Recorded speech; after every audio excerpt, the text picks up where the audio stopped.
ওনার সাথে আসছি। আমার নাম জাহাঙ্গীর আলম। আমি যে বলতেছিলাম এখানে যেখানে শুধু প্রশ্ন করা হইতেছে আর আপনি আনসার দিতেছেন, আর উনি যেরকম করছেন যে প্রশ্ন করছেন আবার আপনি আনসার দিচ্ছেন, আবার উনি প্রশ্ন করছেন, এভাবে এখানে অনুষ্ঠানে যে আপনার শৃঙ্খলা আছে এটা নষ্ট হয়ে যায়। আমি বলতেছিলাম এইরকম আপনার যে আপনি এতক্ষণ যে কথাগুলো বললেন যেগুলো সঠিক বাকি সব গুমরা ঠিক না, আগে যে যেটাই হোক এখন সঠিকটা তো সবাই পাইবে না, পাওয়ার দরকার না। এখন আমরা অনেক জায়গায় আলোচনা করছি, আপনারা বসেন, আমরা সঠিক জিনিস বলি, তারা বলিয়ে যায় তারপরে আসে না। এখন বলতেছিলাম আমরা যে প্রশ্ন করতেছি এটা এইভাবে হবে না, এটা বসতে হবে এক জায়গায় বসে আলোচনা করতে হবে। তারপরে উনি তো তাওরা দিতেছেন, আপনি পারি হয়ে গেছেন, একজন আপনার মতো জাননেওয়ালা একজন সাথে বসেন, দেখি কোনটা সঠিক, আমরা ভুল করতেছি না শুদ্ধ করতেছি, সবাই দেখো। আর আমরা এরকম বসে আমরা ভুল না আপনারা ভুল, ঠিক আছে না? এইরকম প্রশ্ন করবো, আপনি উত্তর দিবেন, সবাই আপনার দিকে খুব আকৃষ্ট, আপনাকে খুব সম্মান করে, যেটাই দিবেন ওইটাই মানে নেবেন, ঠিক আছে না? এর জন্য আপনার একটা ডেট দেন আমাদেরকে, ওই ডেটে বসেন, আমরা সঠিকটা পাওয়ার দরকার না, আমরা তো নবী উম্মত না, আপনার দায়িত্ব না এটা সঠিক জিনিস। এই জন্য একজন দায়িত্ব একটা ডেট দেন, বসি সবাই তাহলে দাওয়াত দেন, এটাই আমার। আলহামদুলিল্লাহ, এই ভাইয়ের প্রস্তাবটা আমার কাছে খুব ভালো লেগেছে।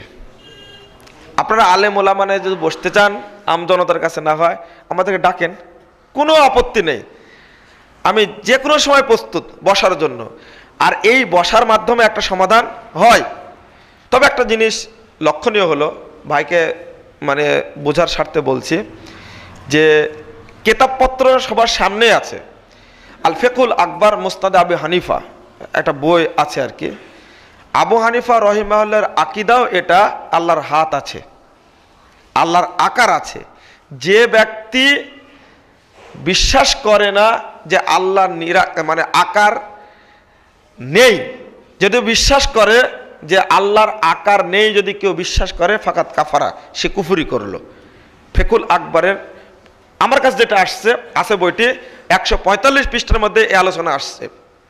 আমি বলছি যে এত বড় একটি কথা ইমাম আবু হানিফা রহিমাহুল্লাহর সাথে সংশ্লিষ্ট একটি কিতাব, সেটা হলো ফিকহুল আকবর, তার মধ্যে কথাটি আছে।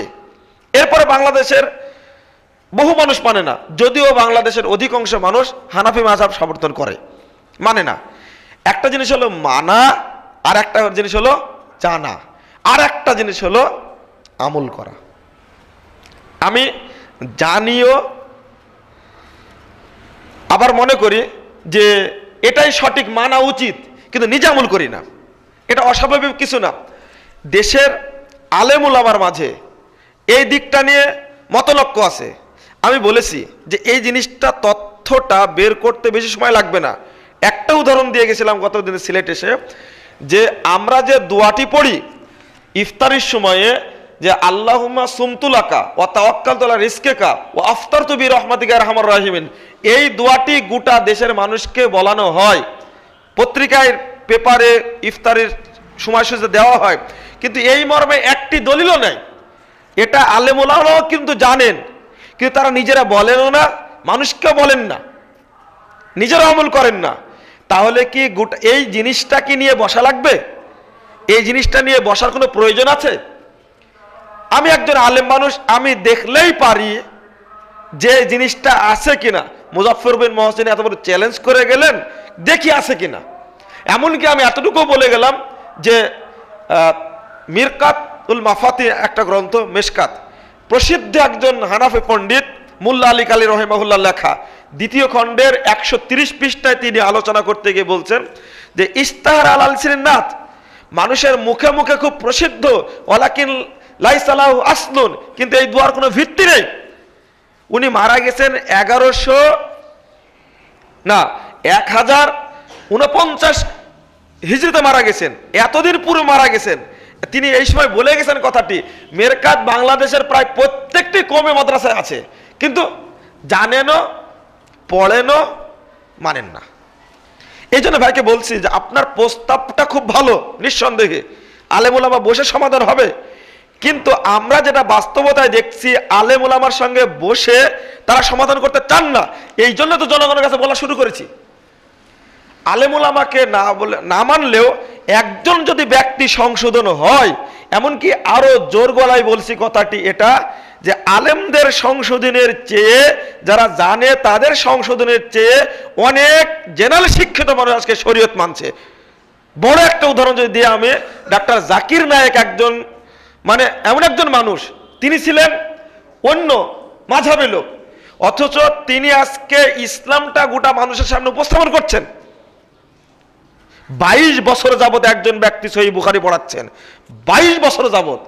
তাকে জিজ্ঞেস করছি যে বেতের সালাত 1 রাকাত, তখন উনি বলছেন যে আচ্ছা আমাদের বিশ্ববিদ্যালয় আরবি ডিপার্টমেন্ট একজন টিচার, বেতের সালাত 1 রাকাত কোথায় আছে? তা মনে হচ্ছে সহিহ বুখারীরই হাদিস, বাবুল বিত্রের দ্বিতীয় হাদিসটি আসছে আল বিত্রু রাকাতুন ওয়াহিদা, বেতের 1 রাকাত। তো বলছে এই হাদিস তখন চোখে পড়েনি, 22 বছর যাবত বুখারী পড়াচ্ছেন, চোখে পড়েনি। এটা কেমন কথা হতে পারে? নিঃসন্দেহে চোখে পড়েছে, মাযহাবিয়াতের কারণে বলতে পারেননি। অনুরূপভাবে আল্লাহ যে আসমানে, এই কথাটি তো কোরআনে আসছে, হাদিসেও আসছে।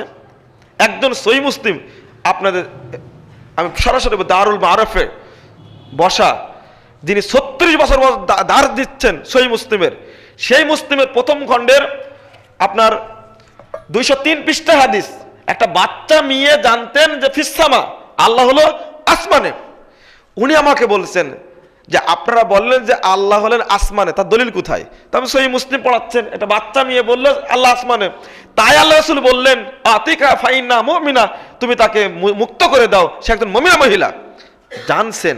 তো এই জিনিসটা জানার জন্য তো সহিহ মুসলিম খুলে বসার দরকার নাই, এটা দরকার প্রশ্ন আসে না। আশা করি স্পষ্ট হয়েছে ভাই, বলেন। এরপরেও যদি আপনারা বসতে চান কোনো আপত্তি নাই, ইনশাল্লাহ ডেট করেন একটা, আপনারা যারা আছেন এই মসজিদে তার কমিটি, আপনারা ডেট করেন এবং আমাদের দাওয়াত দেন, ইনশাল্লাহ চলে আসবো।